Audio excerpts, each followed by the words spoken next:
Hey everybody, it's Simcoe Spring Service, and today is going to be part 2 of our New Beginning series. We're building a new building on our property. So to get ready for this new building, we have to clean up and get ready to destroy our old buildings. So part of that process is we've started cleaning up some of the shelving over there. We got kind of stuff we're sorting through right now. But the biggest thing is we have to get our CNC machine ready for a move. And this thing is a disaster because we've been running parts through here about as fast as you humanly possibly can because we don't have a lot of time. So right now, currently, we have all the paperwork in at the county to be able to get our building built. Now, everything passed except for they want a traffic study done on our property here to determine whether or not the new building will disrupt the traffic on the highway. So currently, I have a company that's doing research on that. I don't know how you do research on that, but apparently they do. And essentially because we're building 6,000 square feet, they're going to have to determine whether or not that's going to impact the road, see if the lanes are suitable, see if there's like any on-ramps or off-ramps that need to be built, which is funny and terrible at the same time. But essentially, it's like if you're building a restaurant, you have to know whether or not you have enough parking. You have to know whether or not your entrance is suitable for the amount of customers that you have and stuff like that. So I do understand it. It's just a lot more work, and it's a hiccup that's going to cost me a couple weeks. Now, Canadian winters are a little bit more brutal than other places in the world, but we are on the southern end of Canada. So and all these delays and stuff like that will determine whether or not we're actually building this year or if we're going to end up having to build next year when the frost comes out of the ground. So we're working our butts off right now trying to figure this out, which also puts us in a really precarious moment because for the last like 4 months or so, we've been manufacturing parts as fast as possible so that when we're shut down for 6 months, we don't have to make anything. Well, we don't have to make anything in our CNC machine in this building because this building won't exist and that CNC machine is going to be stored in a shipping container. So that's where we're at right now. So essentially the goal right now is to prepare everything in a way where we can have both options available to us. So option number 1 is this thing gets packed away in a shipping container in about 2 weeks. Option number 2 is we leave this thing in an operable position so that if we get delayed by 4, 5, or 6 months, then what we're going to have to do in December and January and February is we're going to have to do another prep cycle like this where we start making another almost year's worth of parts ahead of time. So we're kind of in like a weirdly precarious position right now. It's kind of frustrating too because it's like there's nothing worse than not knowing where you stand, which is why I haven't made any update videos on this yet, because every time I'm like, oh, I got this figured out, and then it's like, oh no, you gotta do this. So it's been kind of frustrating. So anywho, let's get this thing fired up so I can see inside of it.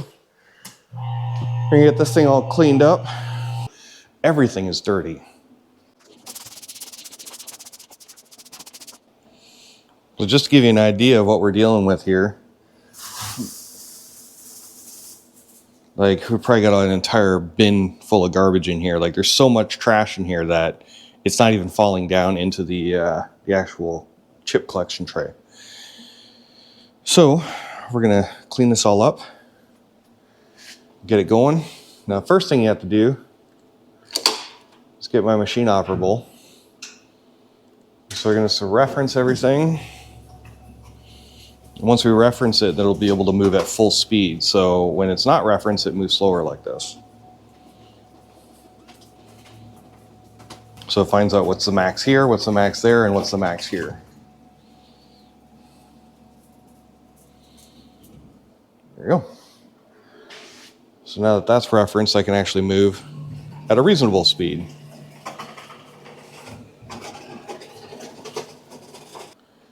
You can see down here how chewed up these are.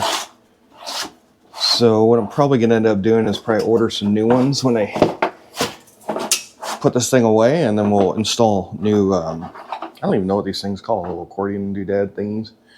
But we're also going to be ordering new glass or plexiglass and a bunch of other stuff for it. So we're going to do a full service on this thing. The only other weird thing I've been having lately, I guess if you're following my videos, the other day I found that there was a vibration happening with my machine. So essentially what happened was I was machining parts, and as I was machining them, I could notice it was vibrating more and more and more and more. And what I didn't realize is that I was out of coolant and the pump was sucking air. So yeah, my CNC machine's perfect.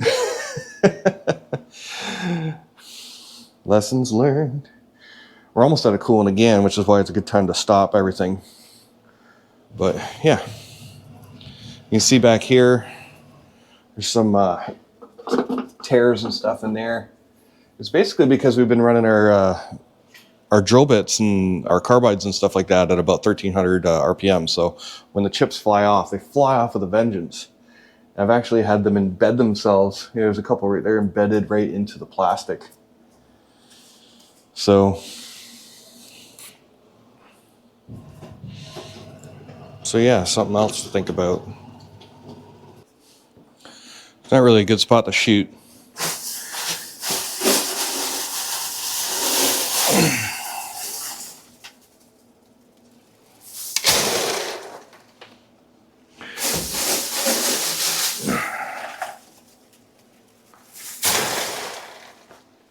Essentially, we're just going to be digging handfuls of chips out of here.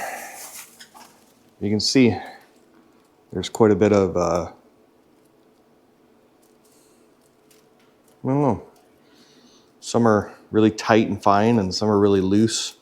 It just depends on how the machine touches off on it and what stage of the hole that you're drilling in. So as you start the hole, it's going to be a finer chip, and then as you get down into the hole, it's going to be a bigger, wider, thicker chip. So yeah, it's just kind of fascinating how it all comes out of the machine.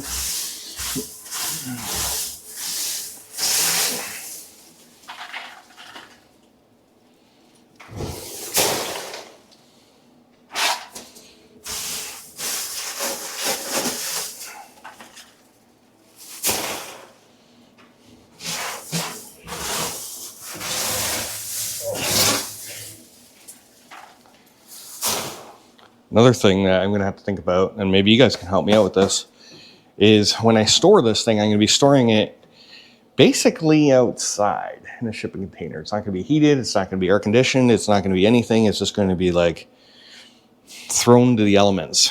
So there's going to be a lot of expansion and contraction as it heats up and cools off. The other issue that we're going to have is humidity. And I'm trying to figure out if anybody knows a way to like clean this off. I haven't cleaned it in here because I don't know how to clean it off properly without it all flash rusting. And I know that some of the better machines, like, so I have the 1100 MX. They came out with a 1500 MX like almost immediately after I bought this thing, which I wish I would have been able to purchase, unfortunately.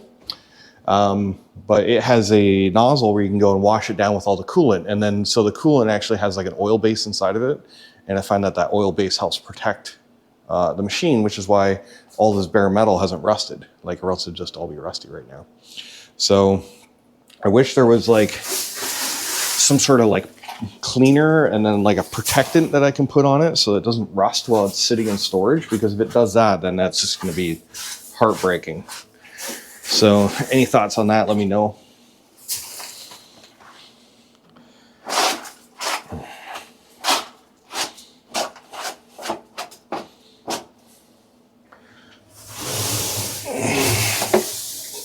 Gosh, so many chips.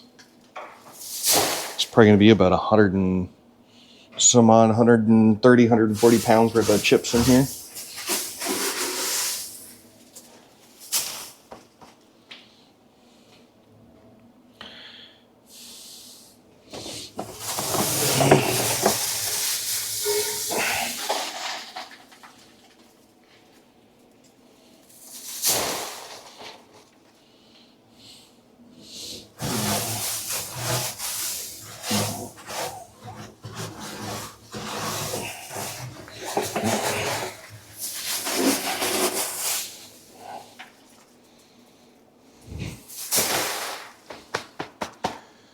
Another thing that I'm thinking about is how to protect my concrete floor when I get the new building, because the problem I'm going to have is that with the current floor, it's just like a raw concrete. Basically, there's no sealant, no protectorant, nothing. And this machine leaks a lot at the back, and it leaks underneath.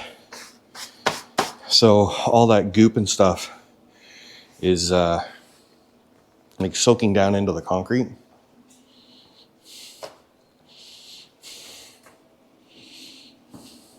I forgot I was supposed to use my CNC gloves. The other ones are now ruined because they're soaked in oil. Oh well. But essentially, yeah, I want to see if there's a way to protect the floor. Do I put a sealant on there? Because I know you can get concrete sealant. So I see people putting epoxy resin down on their floor, but I think all the chips would get stuck in it. So unless you're running like a super clean operation, which I am not, I think all those plastic or all those chips would get like pushed down and embedded into the floor. So don't know if that would be like an ideal thing to do either. So just trying to figure out what the best course of action is to protect my floor, protect my machine, and if it's going to be there for the next 20 to 25 years.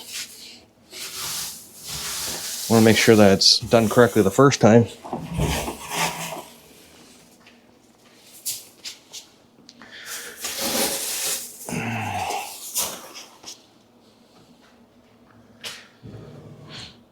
All right, so move the table over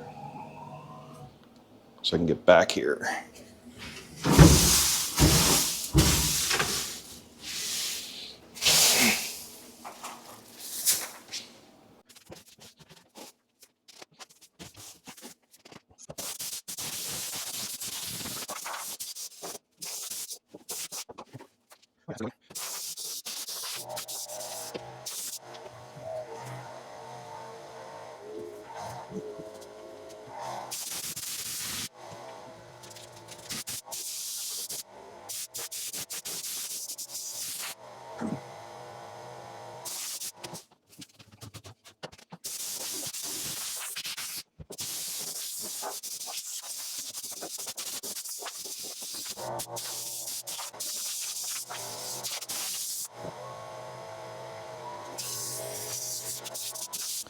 The thing that really sucks is basically most of the paint's falling off of this thing.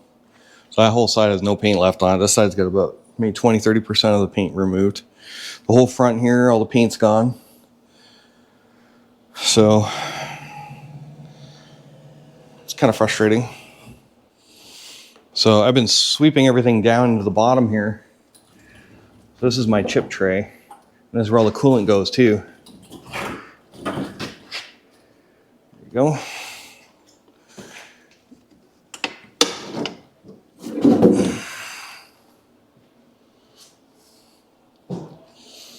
There you go, quite a bit filled up there, a couple inches deep.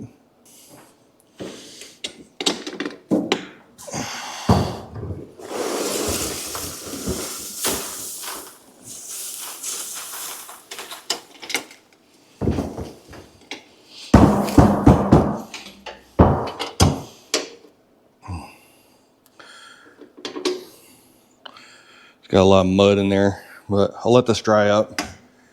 So I'll come back out here in a couple days and do a better cleaning job on it. Because I got to get the coolant out of there too, but I don't know if I can be running this thing anymore or not. It's kind of hard to make decisions when you're in limbo. There you go. So that's pretty much it. So it's pretty much cleaned up. It's good to go for a little bit. I want to take the vices off, but they're all set to their home locations. So if I change anything, then I got to reprogram my every single offset. So I'm going to leave them on. So every single last one of my blocks are programmed to where those vices are set up right now. So if I change that, it's going to be a lot of work.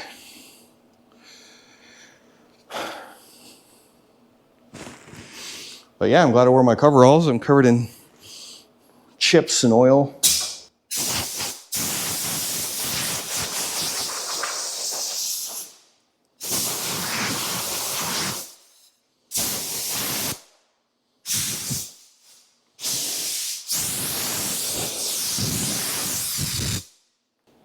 So there you go, there's your after shot. All nice and clean-ish. So everything's covered in a oily film from all the coolant. And so that's kind of what I want to clean off of there. And then it'll allow me to make a better job of it